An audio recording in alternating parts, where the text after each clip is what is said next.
नमस्कार मित्रों, हाजिर हूँ मैं आपका दोस्त श्याम सुंदर लेकर के आज एक नई वीडियो। आज मैं आपके सामने त्रिकोणमिति से संबंधित कुछ बात करने वाला हूँ, जिसको लेकर के बच्चों को काफ़ी परेशानी होती है और वो कहते हैं भाई त्रिकोणमिति आखिर है क्या, ये चीज़ हम समझ नहीं पाते हैं। तो आज मैं आपको त्रिकोणमिति से जो बनने वाले फॉर्मूले होते हैं उनके बारे में बताऊँगा और आप उम्मीद करता हूँ कि मैं आपको मैं इस चीज़ को अच्छे से समझा सकूँ। सबसे पहले तो हम बात करते हैं कि जो त्रिकोणमिति में हमारे पास हम देखते हैं sine theta, cos theta, tan theta, sec theta, cosec theta, cot theta, आखिर ये है क्या। तो आप जब भी कोई एक समकोण त्रिभुज के बारे में चर्चा करते हैं, समकोण त्रिभुज के बारे में चर्चा करते हैं, तो हम क्या करते हैं, समकोण त्रिभुज में किसी भी चीज की हमको ऊंचाई मापनी है या उसका आधार कितनी दूरी पर है वो तय करना होता है।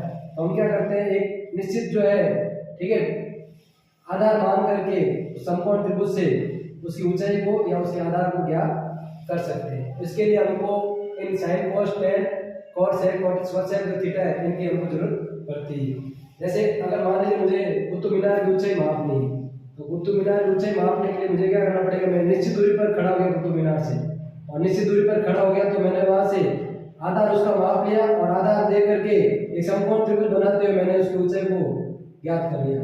तो जब भी हम एक समकोण त्रिभुज की बात करते हैं तो उसमें जो नीचे वाला होता है वो आपका कहलाता है इसमें आधार।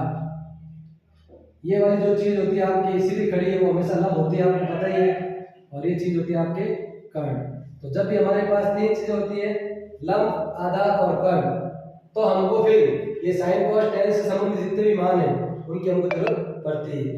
अब बच्चों के सामने दिक्कत ये होती है, जैसे 8 प्रश्नावली की अगर हम बात करते हैं 10वीं क्लास के बच्चों की, तो वहां पे सर टेन है तो उसको क्या लिखें, कॉट है उसको क्या लिखें, साइन है उसको क्या लिखें, कॉस है उसको क्या लिखें। तो मैंने इसलिए आपके लिए डायग्राम बना दिया है, इससे हम क्या करेंगे, इजी वे में इस चीज को समझ सकते हैं। सबसे पहले हम बात करते हैं साइन आखिर होता क्या है। तो साइन आपको पता ही है, आपके स्कूल में टीचर लिखवाते हैं आपको L बटा K।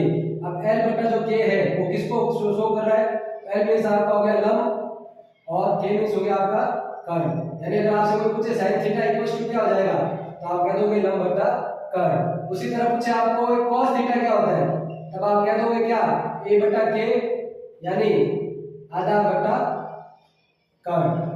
फिर अगर आपसे कोई पूछ ले कि tan थीटा क्या होता है, तब आप कह दोगे क्या, तब आप कह दोगे लंब बटा आधा। क्या कह दोगे, L बटा A यानी लंब बटा आधा। फिर इसी जो tan है उसका उल्टा हो जाएगा आपके cot, तो cot क्या हो जाएगा आपके, तो cot हो जाएगा आपका A बटा L मींस आधा बटा लंब। फिर अगर हम बात करें sec थीटा की, तो sec थीटा आपके क्या हो जाएगा, तो sec थीटा हो जाएगा आपका जो आधार है उसका उल्टा, तो ये जाएगा कर्ण बटा, ठीक है, कर्ण बटा आधा, K बटा A यानी कर्ण बटा आधा।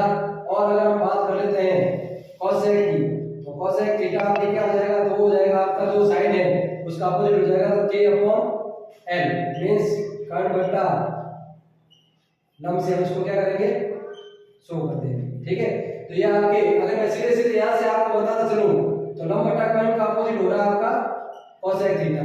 फिर अगर मैं cos का अपोजिट कर बात करूं तो cos का अपोजिट हो गया आपके sec थीटा, और अगर मैं आपको tan की बात करूं तो tan का अपोजिट हो गया आपके cot थीटा। इसको हम समझेंगे बिल्कुल आसानी से, ये जो मैंने एक हेक्सागन जिसको हम षट्भुज के नाम से जानते हैं उसके माध्यम से हम इसको समझेंगे। अब बच्चों के सामने दिक्कत आती है, भाई सर tan के लिए हमको क्या लिखना है, tan के लिए हम क्या क्या लिख सकते हैं, तो उसके बारे में हम थोड़ी चर्चा कर लेते हैं। सबसे पहले हम बात करेंगे साइन।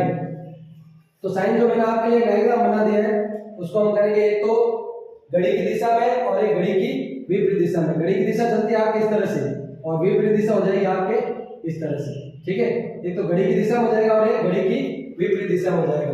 तो जैसे मुझे मान लीजिए भाई साइन फाइंड करना है, तो साइन थीटा का मान मेरे पास क्या क्या हो जाएगा, तो एक तो हो जाएगा साइन थीटा आपके अपोजिट में करोगे आपके, तो 1 अपॉन क्या हो जाएगा, cosec। साइन थीटा को हम क्या लिख सकते हैं, 1 अपॉन cosec थीटा के रूप में लिख सकते हैं। उसी तरह अगर मैं बात करूं आपको cos थीटा, तो cos थीटा को क्या लिखा जा सकता है, तो 1 अपॉन sec थीटा लिखा जा सकता है। फिर हम बात करें tan थीटा की, तो tan थीटा को क्या लिखा जा सकता है, तो 1 अपॉन cot थीटा के रूप में इसको लिखा जा सकता है। फिर कई बार tan को और हम चलाते हैं, तो tan जब चलेगा तो क्लॉकवाइज चलेगा, तो क्लॉकवाइज चलेगा तो tan को हम और क्या लिख सकते हैं, तो हम लिख सकते हैं sin theta upon cos theta. tan theta को हम क्या लिख सकते हैं, sin theta upon cos theta.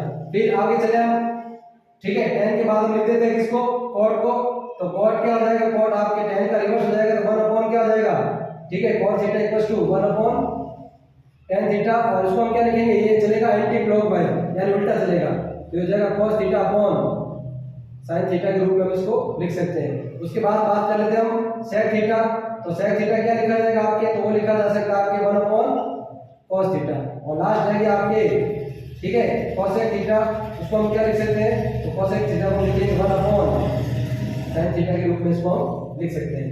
ये जो फॉर्मूले मैं आपको बता रहा हूँ, ये फॉर्मूले आपके जो चैप्टर है 8 आपका जो चैप्टर त्रिकोणमिति का, उसमें आपकी बहुत अधिक सहायता करने वाले हैं, और इनके माध्यम से हम जो है वो समीकरणों को सरल करते हैं। अच्छा, कुछ और भी फॉर्मूले उसमें बताए गए हैं, तो और फॉर्मूले के लिए हम क्या करेंगे, जैसे ये अगर मैं दोनों के ऊपर स्क्वायर डाल देता हूँ, तो दोनों के ऊपर अगर मैंने स्क्वायर डाल दिया तो मेरे पास एक फॉर्मूला क्या हो गया, sin square theta plus cos square theta is equal to 1। अब ये फॉर्मूले से हमारे पास 3 फॉर्मूले बन जाते हैं, और वो 3 फॉर्मूले क्या हो गए, हो जाएगा, अगर आपको sin स्क्वायर थीटा फाइंड करना है तो आप कर दोगे 1 माइनस cos स्क्वायर थीटा, अगर आपको cos स्क्वायर थीटा फाइंड करना है तो आप कर दोगे 1 माइनस sin स्क्वायर थीटा, ठीक है। उसके बाद इसी को अगर डायग्राम को मैं ऐसे ले लेता हूं यूं, तो sec स्क्वायर थीटा मींस क्या हो जाएगा, तो sec स्क्वायर थीटा मींस हो जाएगा आपका 1 प्लस tan स्क्वायर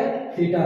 अगर tan स्क्वायर थीटा फाइंड करना है तो वो क्या हो जाएगा, sec स्क्वायर थीटा माइनस 1, और अगर आपको 1 फाइंड करना है तो वो हो जाएगा sec square theta minus tan square theta is equal to 1, ठीक है।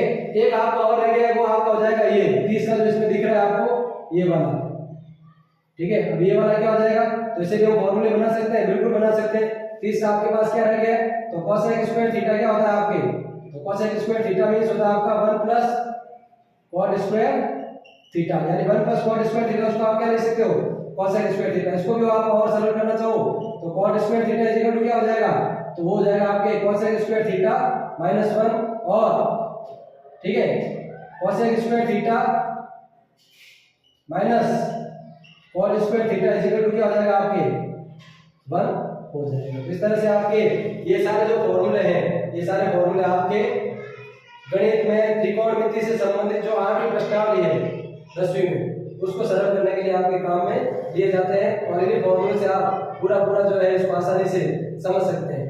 आज के लिए बहुत है, कल आगे आपको इसके बारे में और जानकारी दूंगा। बहुत बहुत धन्यवाद। मेरा चैनल नया बना है, सब्सक्राइब करें और बेल आइकन दबाते हुए मुझे आगे से आगे मैं वीडियो बना सकूं, इसके लिए प्रेरित करें। धन्यवाद।